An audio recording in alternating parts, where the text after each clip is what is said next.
There we go. Here I am. Here we go. Hello, welcome. Hey, King, lovely to see you here. Hey, Beyond Leather. Hello, people on Instagram. Welcome to Mini-Masterclass Mondays. I am here to talk about how to speak and get up on stage. A lot of times people wonder, like, I want to be a keynote speaker. I want to be this kind of speaker. And so this is kind of a little mini masterclass to help you understand what kind of leverage you need to do in order for you to get on stage, especially as someone who has an adult brand or you are in our industry, the sexuality industry.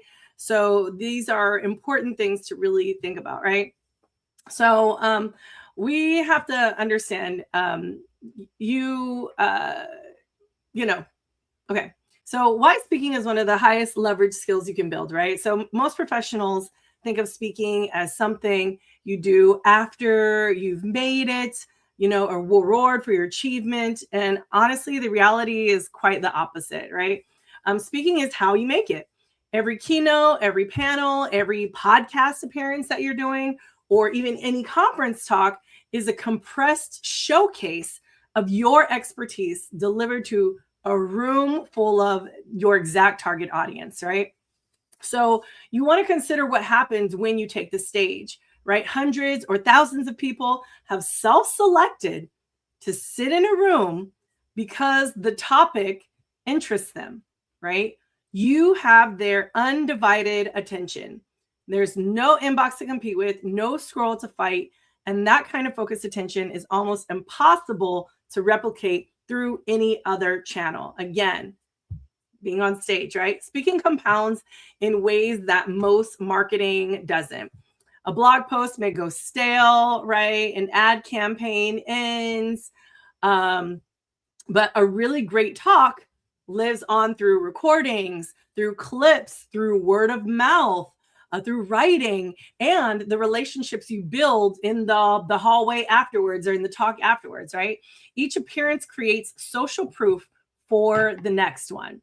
So we have to understand conference organizers talk to each other, meeting planners check YouTube. A strong track record becomes its own booking engine, right? And so even when I'm doing classes, online classes, a lot of people have said, Marla, wow, you are really confident in, how you are, how you talk in your subject matter. And that is how I'm able to get, a lot of these speaking gigs to be on stage, right?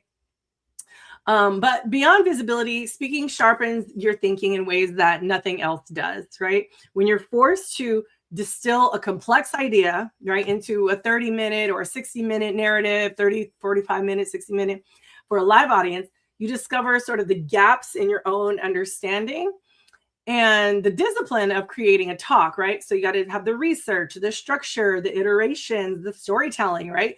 Makes you a clear thinker and a better practitioner because you're considering sort of all of these things at the same time, okay?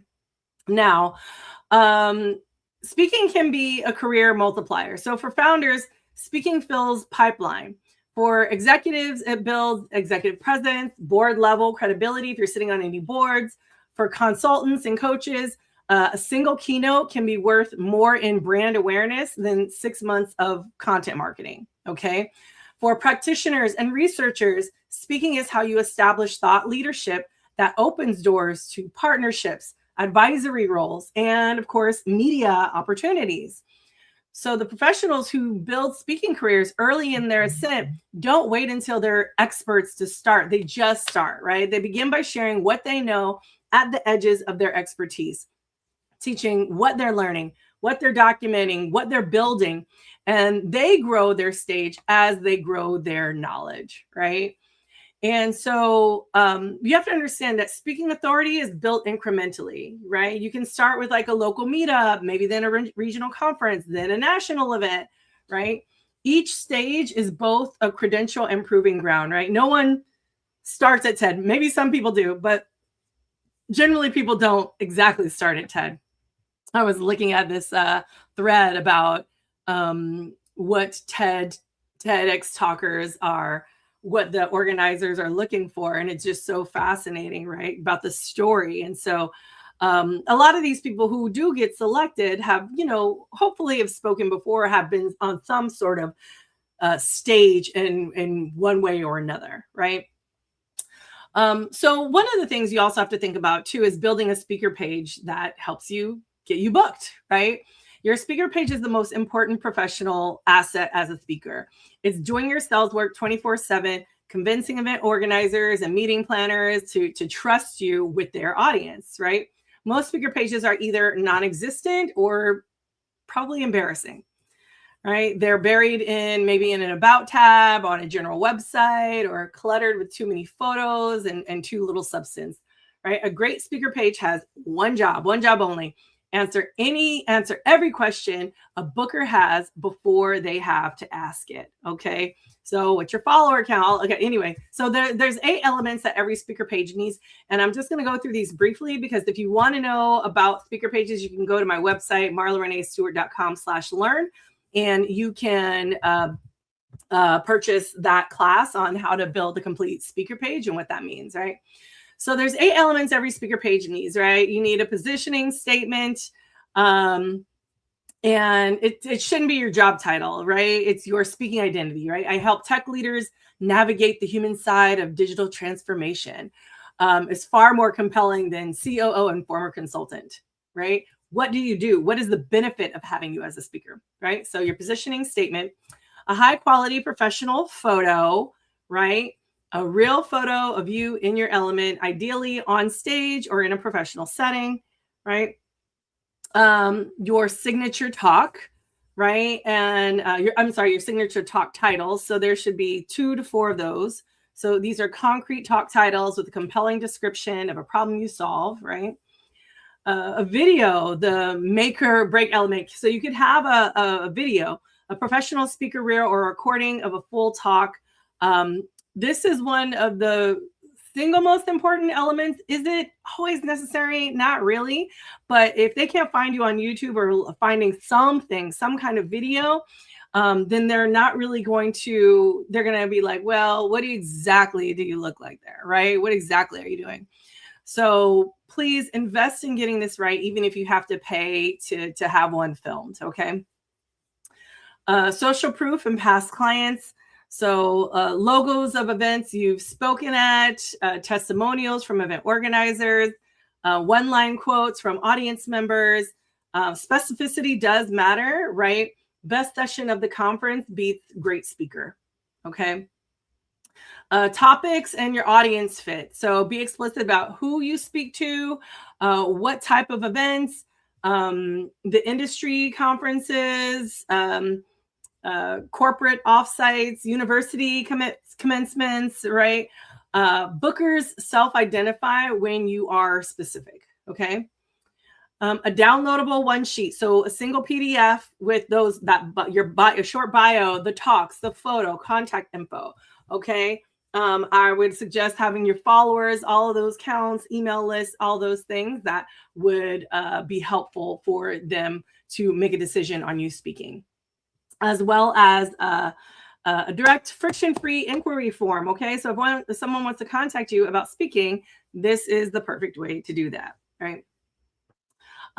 We have to understand that most speaker bios are resumes in paragraph form, and they list credentials in chronological order and leave the reader kind of no clear on why they should book this person, right? A great speaker bio does 3 things: establish authority, signals personality, and makes the talk feel inevitable, right? A resume bio lists jobs in reverse order, uses passive voice, ends with hobbies, reads like a LinkedIn profile, okay? A speaker bio opens with the problem you solve, names the transformation you create, includes a surprising or memorable detail, references your most relevant credential, and ends with the forward-looking hook, okay? So yes. So again, you can learn how to craft a speaker page for yourself by going to my website, marlarenestewart.com/learn.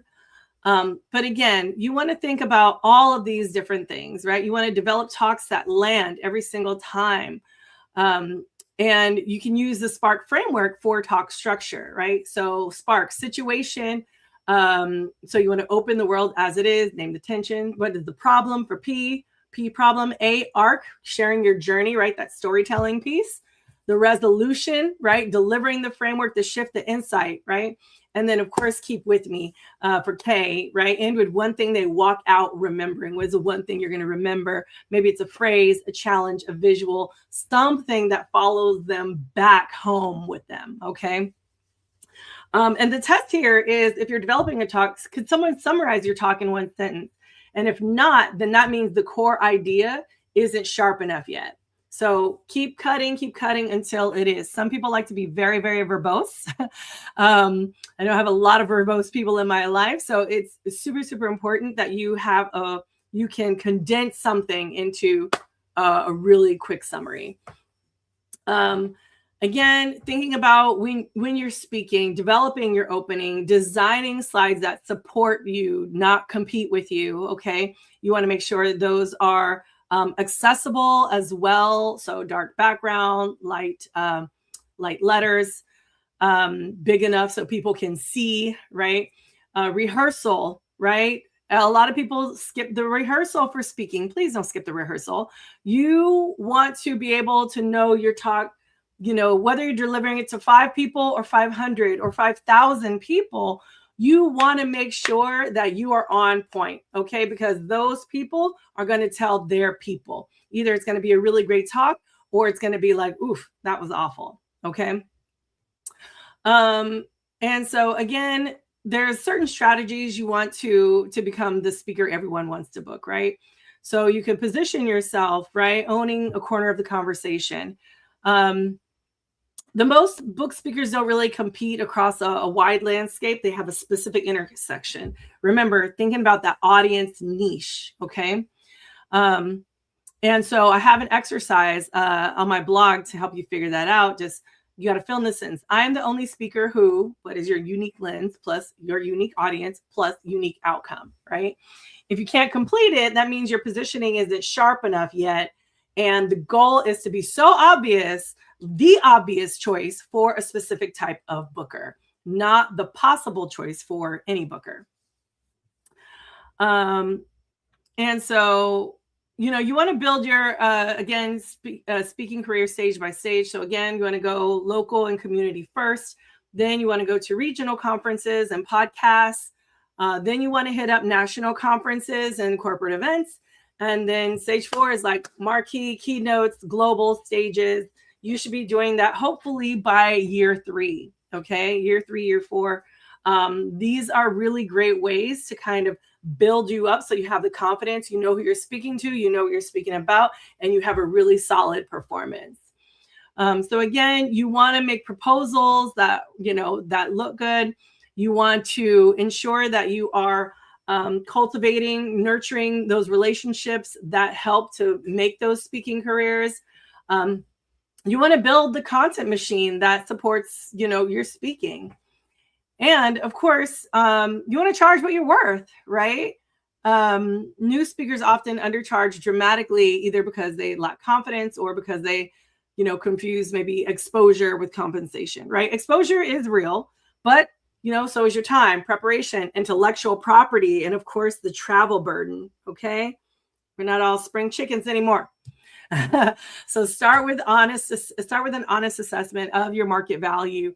Then of course, raise your fee each time you speak somewhere bigger or receive a glowing testimonial. So a useful rule of thumb here is if 100% of bookers immediately say yes without negotiating, your fee is probably too low. So you want a fee where roughly 30 to 40% of qualified bookers push back slightly.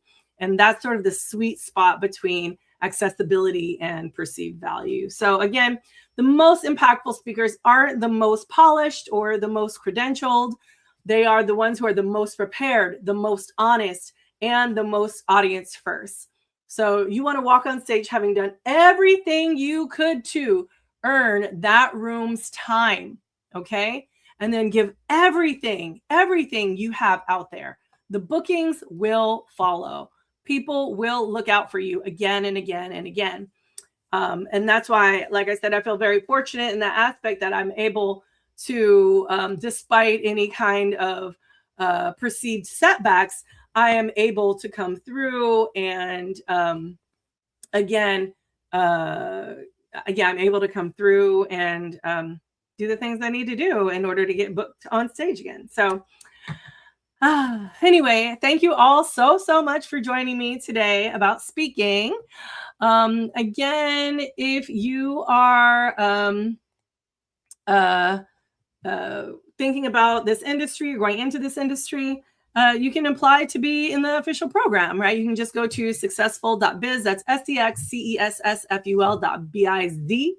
If you haven't gotten your shadow band survival guide, please make sure you go get that. It's velvetlips.kit.com/shadow band guide. And really, it's a really good way for you to understand what's going on with your Meta accounts so that you can, do the best you can. Okay. And again, if you have any questions, please feel free to DM me. I am happy to address any new questions that you may have. Coming up this week, we have, what do I have going on this week? So from concept to climax, how to create successful events. So if you want to know how to create a successful event, please, this is your opportunity to make that happen.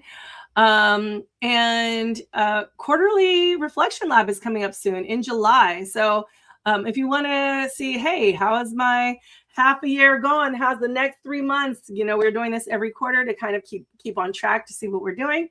So this is a really great opportunity to make that happen. So anyway, thank you all so much for joining me today. I hope you have a wonderful Monday, and we'll see you all soon. Okay.